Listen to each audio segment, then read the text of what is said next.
American democracy is both very, very strong and powerful, but it's also fragile. And there is no more fundamental part about participating in elections than voting. If you think the Supreme Court is going to stop at Roe Wade, you're sadly mistaken. And once they start going down this road, trust me, they can continue down this road. And the concern is that they're going to take more and more rights from people. When I was mayor, there's no Democrat or Republican way to pave a street, right? We work with people with whom we disagree to solve problems.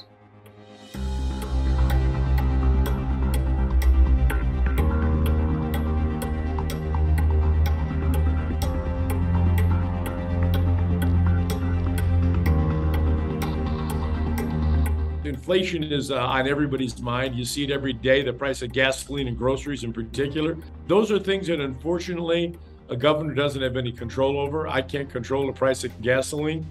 I can't control the price of, your groceries at the store. But we've done what we could to help families in other ways. We've provided free hot lunch and breakfast for every student in the state of Nevada, which is something we're really excited about. We've made childcare more affordable and more accessible. We've put $500 million into our Home Means Nevada affordable housing program. We've made opening a child care center easier for people to do. We've got a RayRx card, which is a prescription card that can save up to 80% on the price of name brand prescriptions and generic prescriptions. So we're doing what we can to try to help families with the difficult situation they're feeling with inflation. Inflation relief is on its way. Checks are going out to families. More than half of California families will receive some kind of relief to deal with the challenges that are associated with everything becoming more expensive. That's what we do as Democrats, is we certainly look out for the economy as a whole, but we also need to recognize the economy has to work for everybody. And people need to be able to put a roof over their heads and food on the table, especially when they're getting up every day and working hard for their families. This election, we have an opportunity to put women's rights back on the books in the federal law. The idea that there's men's rights and then there's states' rights and then below that are women's rights is outrageous. Women's rights are human rights and they belong in the Constitution and they belong in federal law.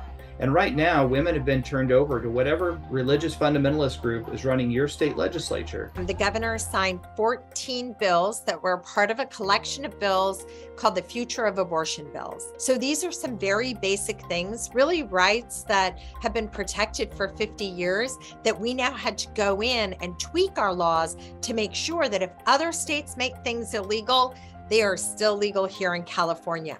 Abortion is still legal in the state of California, and we're expanding access for Californians, but also for people who need to come here and rely on California as a sanctuary. Abortion is an issue all over the country. We have ours codified in statute by referendum, 24 weeks.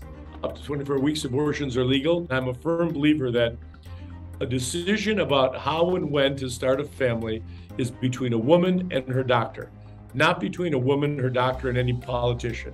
So that's what we're focused on, and we're going to continue doing that. Immigration is a federal issue that we have to get a handle on. This has gone on way too long.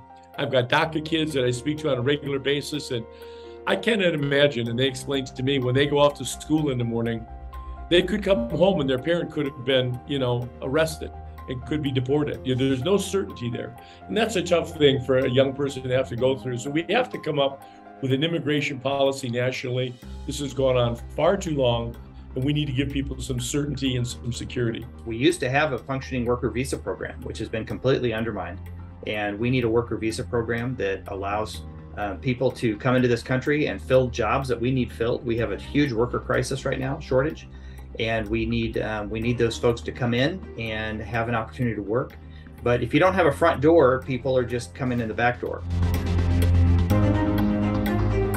Friends, we have within our capacity as Americans the most powerful right of anyone in the world, and that's the right to vote.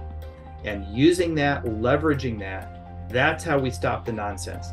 We cannot stop the nonsense sitting at home. I know sometimes young people feel like, geez, it doesn't make any difference. I'm only one vote. Well, it's not just one vote, because there's thousands of people saying I'm only one vote. So we need to get every single person out to our polls, and that's what we're focused on doing. I am activated, and I hope everyone else is too. Hope, as they say, is not a strategy. The strategy is organizing, getting the word out, talking to your neighbors, talking to your communities and your online communities to break through misinformation, to talk about the facts, and to vote. Your vote matters, and our country needs you more than ever. Our votes count. Every single vote matters.